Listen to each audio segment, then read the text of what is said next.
विभूषितकरान् नवनीतदावा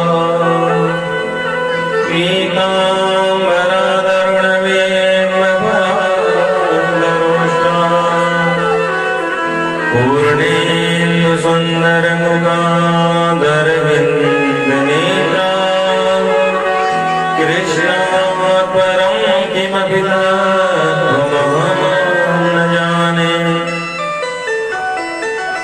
जय जय श्री राधा रमण, जय जय नवल किशोर, जय गोपी चित चोर प्रभु, जय जय माखन चोर। कि राधा मेरी मात है, जगत पिता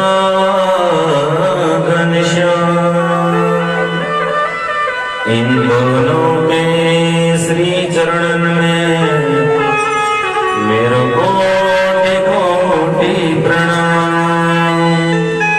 हम प्रधान घोषणा करते हैं, पंच निर्णय निकालते हैं कि यह जो बूढ़ी माँ है यह 1 महीना बड़े के वहां रहेगी और 1 महीना छोटे के वहां रहेगी।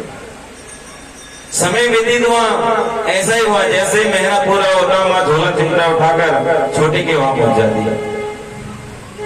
आज बड़ी विडंबना हो गई। बूढ़ी माँ ने क्या किया, समय व्यतीत हुआ और अपना वस्त्र का थैला उठाया, वो छोटे के वहां नहीं गई, सीधे मंदिर पहुंच गई। और मंदिर में जाने के बाद पुजारी जी ने कहा, हे बूढ़ी माँ तुम मंदिर में क्यों आई हो? तो बूढ़ी माँ ने कहा, हे पुजारी जी मुझे मात्र 2 दिन के लिए इस मंदिर में रख दीजिए, मैं रहना चाहती हूँ। पुजारी जी ने कहा, हे बूढ़ी माँ पंचों ने तो निर्णय निकाला था कि 1 महीने बड़े के वहां रहोगी, 1 महीने छोटे के वहां रहोगी, तो तुम आज मंदिर में क्यों आई हो? तो बूढ़ी माँ ने जो जवाब दिया उसे सुनकर सबकी आंखों में आंसू की धारा बहने लगी। पुजारी जी भी रोने लगे, वे कहने लगे कि बताओ तुम आज मंदिर क्यों आए हो?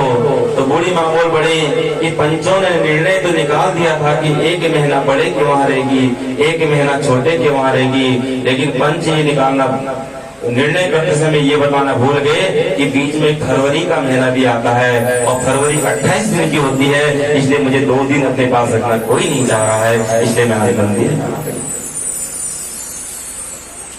2 दिन के लिए समय नहीं है, बताइए। इसलिए सज्जनों अपने माँ बाप की सेवा करनी चाहिए, नहीं तो धुंधकारी जैसा हिसाब हो जाएगा। इसलिए मुझे कहना पड़ता है, एक बूढ़ी माँ कोई एक बालक ने अनाथ आश्रम भेज दिया, वृद्धाश्रम में भेज दिया और हर महीने अपनी माँ के लिए वो धन भेजता रहा। नौकर चाकर को धन दिया, कहा कि हमारे पास समय नहीं है, हम नौकरी वाले हैं, अतः तुम इनका पालन पोषण करना, जो भी खर्चा आएगा हम देते रहेंगे।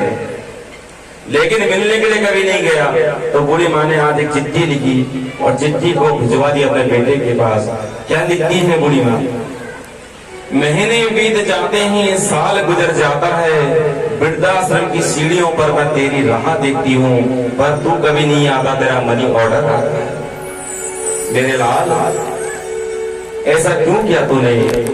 इस बार पैसे ना भेज, तो खुद आ जा और बेटा मुझे अपने साथ अपने घर ले जा।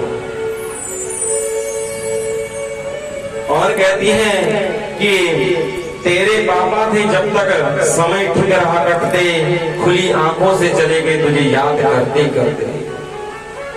जब तक तेरे पिता थे ना तब तक समय अच्छा कटता था, और जब तेरे पिताजी चले गए तो खुली याद आंखों से चले गए तुझे याद करते करते। अंत समय तक तुझको बढ़िया बेटा कहते थे, तेरे शाहपन पर बड़ा गुमान किया करते थे। मेरे हृदय में अपनी फोटो आकर तू देख जा, बेटा मुझे अपने साथ लेकर जा। अब अगली पंक्ति जो माँ ने कही उसे सुनकर देवताओं की भी आंखों में आंसू की धारा बह गई। माँ कहती है, अकाल के समय जन्म हुआ था तेरा, जिस समय तेरा जन्म हुआ उस समय अकाल पड़ा था। अकाल के समय जन्म हुआ था तेरा, तेरे दूध के लिए चाय पीना छोड़ा था हमने, तेरे दूध के लिए चाय पीना छोड़ा था हमने हमने वर्षों तक कपड़े को धो धोकर पहने हमने, पापा ने चितड़े पहने पर तुझे स्कूल भेजा हमने। तेरे पिताजी ने फटे हुए कपड़े पहने और तुझे स्कूल भेजा, बढ़िया बढ़िया ड्रेस आ गया। चाहे तो ये सारी बातें आसानी से भूल जा बेटा, मुझे अपने साथ अपने घर ले जा। फिर कहती है माँ तू चिंता मत कर, घर के बर्तन में मांजूंगी, घर के जूठे बर्तन में मांजूंगी, झाड़ू पोछा भी मैं कर दूंगी, खाना दोनों वक्त का सबके लिए मैं बना दूंगी, पोता पोतिन की देखभाल भी अच्छी तरह करूंगी, घबरा मत, उनकी दादी नहीं नौकरानी उनको बताऊंगा, उनसे ये नहीं कहूंगी मैं तुम्हारी दादी हूँ, मैं तुम्हारी नौकरानी हूँ, ऐसा कहूंगी मुझे प्रसाद देगा। तेरे घर की नौकरानी ही समझ मुझे ले जा बेटा, मुझे अपने साथ अपने घर लेकर जा।